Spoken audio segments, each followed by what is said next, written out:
এতিয়া আমি উপপাদ্য 6.1 ৰ প্ৰমাণটো আমি কৰিম।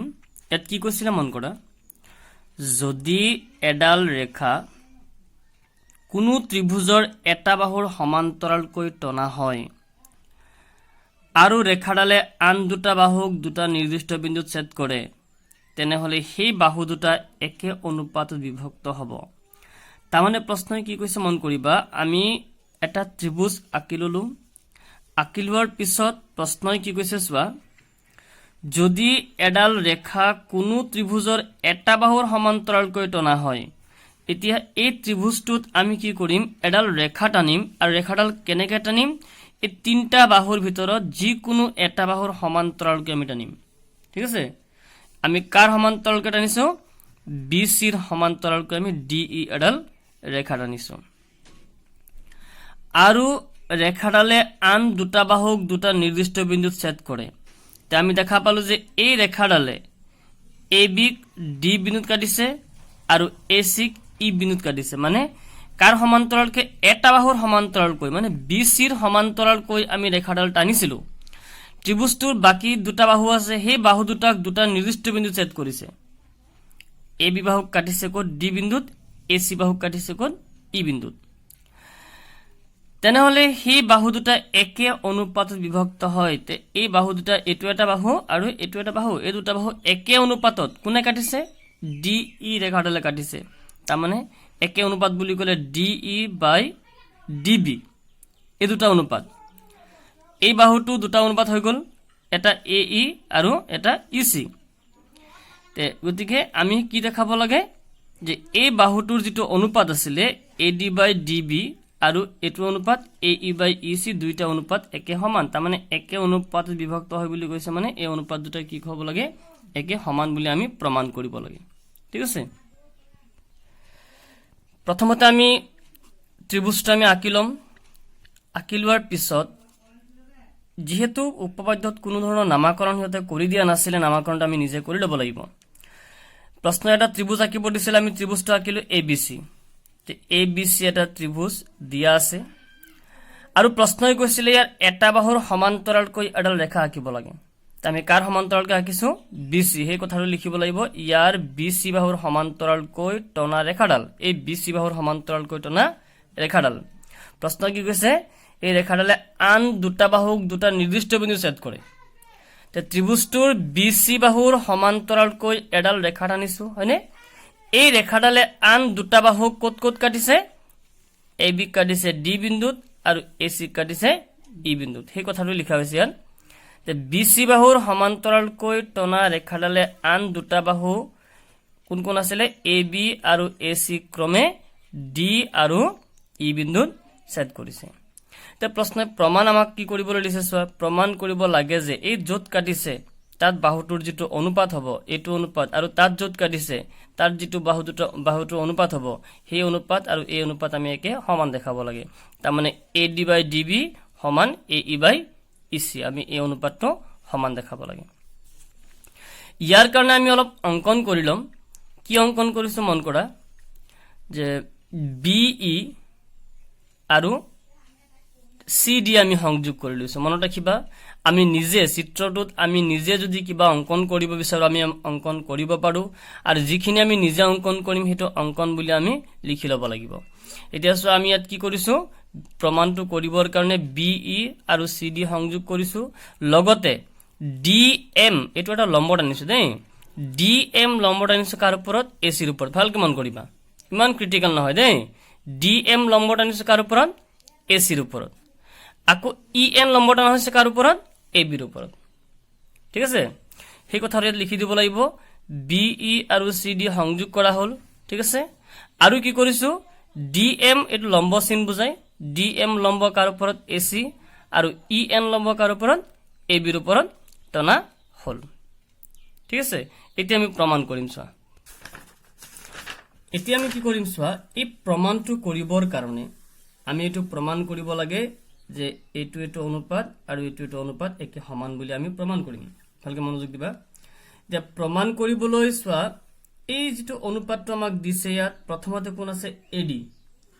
তে ইয়াৰ পৰা তোমালোকে এডি থকা এটা ত্ৰিভুজ লোৱা এডি থকা ত্ৰিভুজ আমি এডি ই আমি ল'ব পাৰো ঠিক আছে মানে টেকনিকটো মন কৰিবা ইয়াত এডি আছে গতিকে এডি থকা এটা ত্ৰিভুজ লবা হ'ব তে ত্ৰিভুজটোৰ নাম ললো আমি AD E AD E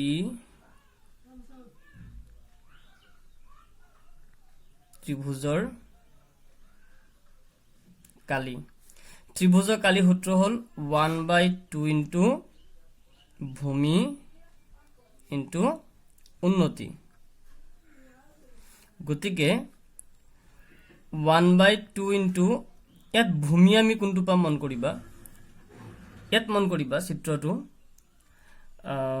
A D E এই ত্ৰিভুজটোত যদি আমি এ ডি ভূমি হিচাপে লওঁ তো ইয়াত লম্ব থাকিব ই এন বুজিলা নাই লম্ব কিন্তু আৰু এটা আছে ইয়াত ডিএমও লম্ব আছে গম পাইছেন নাই কিন্তু আমি ভূমি কোনটো লৈছো এডি যদি এডি ভূমি হিচাপে লওঁ তেনেহলে উন্নতি হ'ব এই ভূমিত যেটো লম্ব পৰিছে ই এন হ'ব ইয়াৰ লম্ব ইয়াত আমি ভূমি কোনটো পাম এডি আৰু উন্নতি কোনটো পাম E N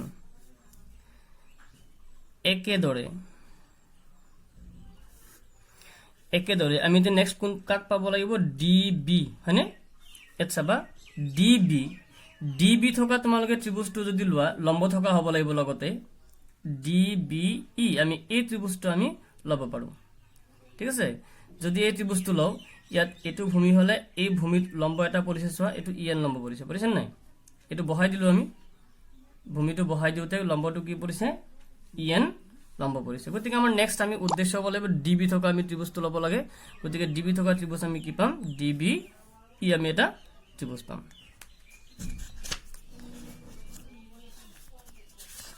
জসৱা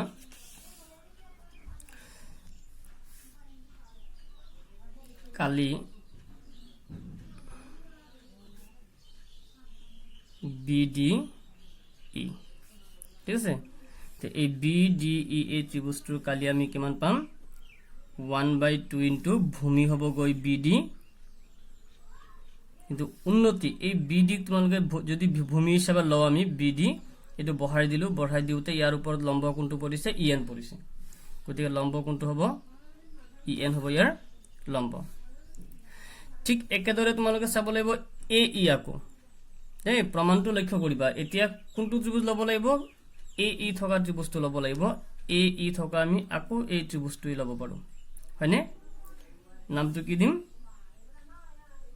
Kali A D E আকো হি ডাঙৰ এ ডি ই ত্ৰিভুজটো আমি লম এ ডি এৰ কালি সূত্ৰ কি আছিল 1/2 ত্ৰিভুজৰ কালি সূত্ৰ 1/2 ভূমি ইনটু উন্নতি কিন্তু আগৰবাৰ আমি এই ত্ৰিভুজটোত আমি ভূমি লৈছিলো এ ডি সেই কাৰণে উন্নতি আছিল ই এন কিন্তু এতিয়া আমি ভূমি লম কাক এ ই সেই কাৰণে উন্নতি হ'ব ডিএম ঠিক আছে ভূমি হ'ব গৈ এ ই আৰু উন্নতি হ'ব ডিএম ঠিক আছে নেক্সট আমি কোনটো কোড চাব লাগিব ইসি এতিয়া চোৱা ইসি থকা ত্ৰিভুজটো আমি যদি লব যাও ইসি থকা ত্ৰিভুজ আমি এটোই লম যদি আমি এই ত্ৰিভুজটো লও ইসি ডি তেতিয়া এছৰা এই ভূমিটোক যদি আমি বঢ়াই দিও লম্ব চোৱা ডিএমই হৈ আছে আছে নাই গতিকে আমি ত্ৰিভুজটো কি লম এতিয়া ডি ই সি এই ত্ৰিভুজটো আমি লম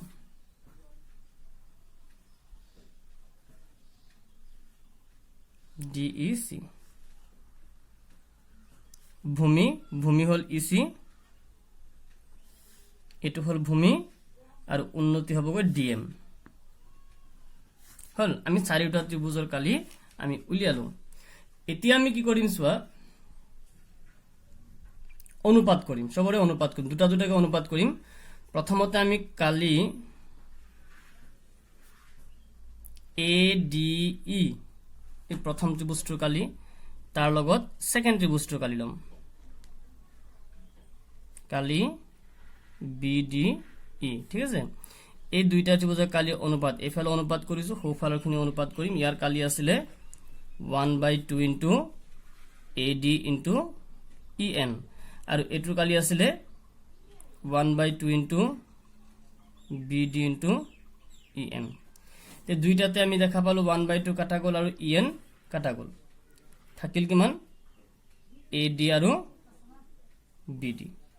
এইটো আমি সমীকৰণ 1 বনাই দিলো। তাৰ মানে কালি AD আৰু BD ত্ৰিভুজ দুটাৰ কালি অনুপাত পালো AD বাই BD বা DB, যিয়ে নকওঁ আমি AD বাই BD বা DB একে আৰু এই ত্ৰিভুজ দুটা আমি ল'ম এতিয়া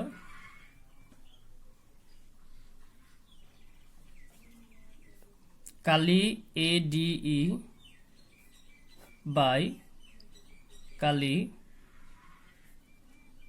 DEC।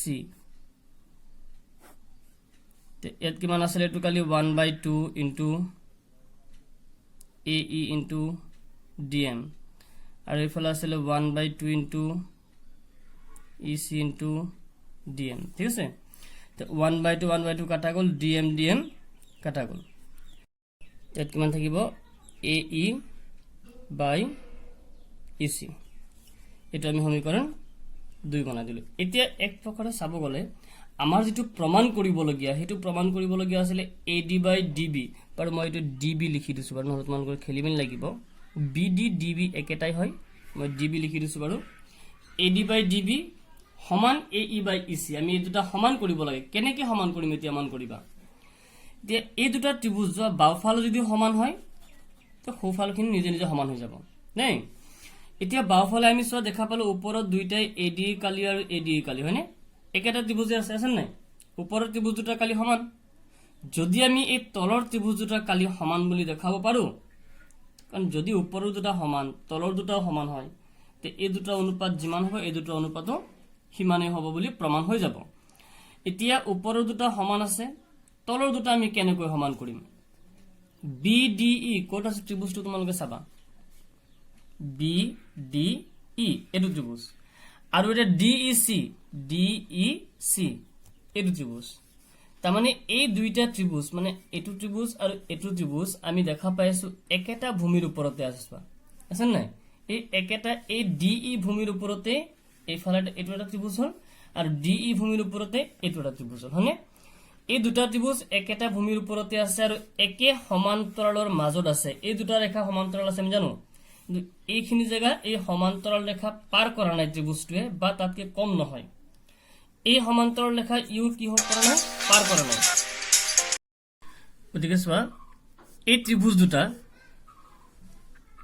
এই ভূমি DEৰ ওপৰত লগতে DE আৰু BC এই সমান্তৰাল ৰেখা দুডালৰ মাজত অৱস্থিত। আমি ক্লাছ 9ত পাইছিলো যে একে ভূমি আৰু একে সমান্তৰালৰ মাজত অৱস্থিত ত্ৰিভুজৰ কালি সমান। এই ত্ৰিভুজটো আৰু এই ত্ৰিভুজটো একে ভূমি আৰু একে সমান্তৰালৰ মাজত অৱস্থিত, সেইকাৰণে এই দুইটাৰ কালি কি হ'ব, একে সমান হ'ব। তাৰ মানে চোৱা ওপৰৰ দুটা কালিটো সমান হৈ আছে, গতিকে তলৰ দুটাৰ কালিও সমান। তাৰমানে যদি ওপৰৰ দুটা সমান তলৰ দুটাও সমান, ইহত দুটাৰ অনুপাত যিমান হ'ব ইহত দুটাৰ অনুপাতো কি হ'ব, সেম হ'ব। সেইকাৰণে এই দুটা অনুপাত আমি কি লিখিব পাৰিম, একে সমান লিখিব পাৰিম। এতিয়া শৰ্তটো আমি লিখি দিম ত্ৰিভুজ দুটা সমান হোৱাৰ। মন কৰিবা যিহেতু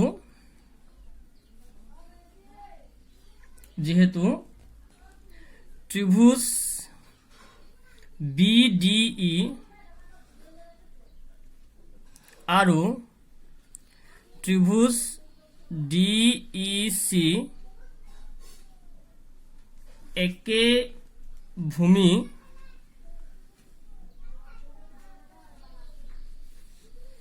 DEৰ ওপৰত আছে আৰু লগতে BC আৰু DE সমান্তৰাল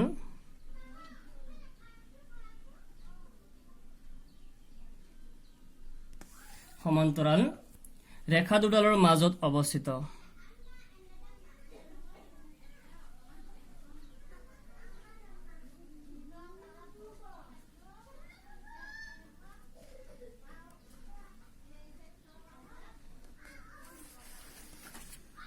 গতিকে কালি এই দুইটা ত্ৰিভুজে কালি একে সমান হৈ যাব এতিয়া কালি BDE সমান কালি DEC দুইটা কালি একে সমান সমীকৰণ আমি 3 বনাই দিলো এতিয়া আমি সমীকৰণ 1 দেখে 1 2 আৰু 3 যদি আমি চাও তেতিয়া আমি কি পাম সোয়া সমীকৰণ 1 2 আৰু 3 ৰ পৰা আমি পাম যে AD by DB সমান AE by EC প্ৰমাণিত হল